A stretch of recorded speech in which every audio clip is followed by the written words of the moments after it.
septembre, notre amour d'un été.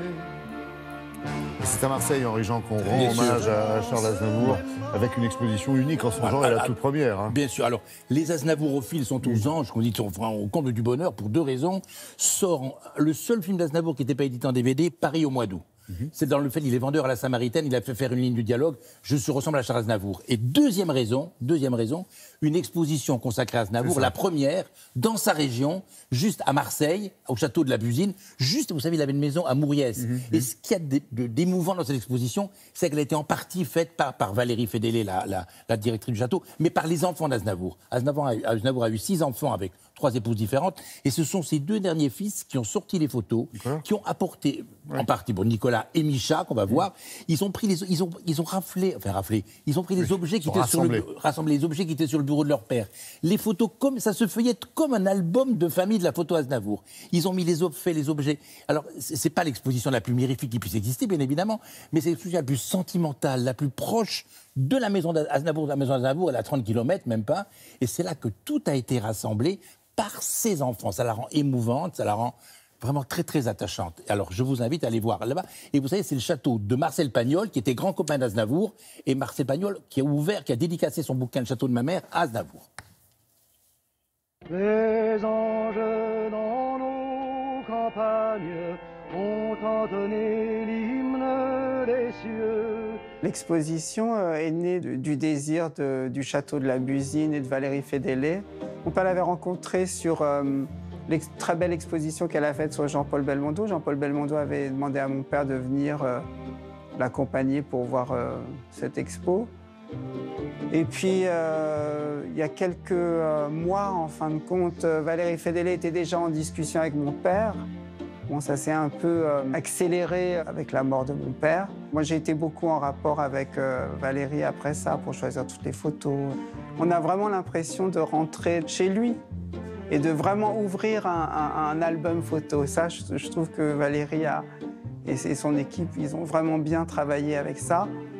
Ensuite, c'est toujours émouvant. Moi, je dis souvent, mon père, en fait, il est toujours un peu là. Je sais qu'il est parti, je sais qu'il est décédé, mais la chance que j'ai avec tout ça, c'est comme c'est une personne publique, le fait que tout le monde ait pleuré avec moi, du coup, j'avais une charge de pleurs un peu plus légère. J'ai de la chance d'avoir énormément d'images et justement, même dans toutes ces photos qui sont des photos de nos archives personnelles, il y en a plein que je ne connaissais pas. Donc ça m'aide aussi un peu à redécouvrir une part de mon père et puis une part de sa vie que je n'ai pas connue. Ce qui était très important pour nous, c'est qu'on comprenne bien que nous, on n'allait pas en fait toucher de l'argent sur les billets ou toucher de l'argent sur cette exposition. Donc on a demandé à Valérie Fédélé et au château de la Busine de tout reverser à la fondation Aznavour. Parce qu'il y a quand même des familles là-bas en Arménie qui ont plus besoin de cette somme que nous. Puis nous, c'était un hommage, c'est pas pour s'en mettre plein les poches. On a privilégié les photos parce qu'au départ, on m'a dit c'est une expo photo. Ensuite, donner des tenues de scène, je pense que pour mes frères et sœurs, c'était encore un peu trop tôt.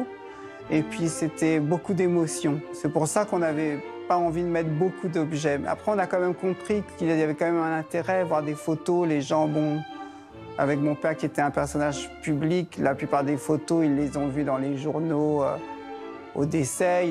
Les photos, c'est parfois un peu moins intéressant. Les gens ont envie de se raccrocher à des objets. Donc, on a choisi quelques objets qui se liaient surtout en fait à la maison et puis en fait à la Provence, à la maison ici. Donc, il y a son stylo, sa montre.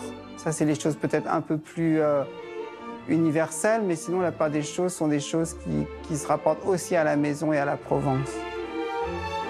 Ce que je vais retenir, en fait, qui m'a le plus marqué dans mon père, ça englobe un peu tout.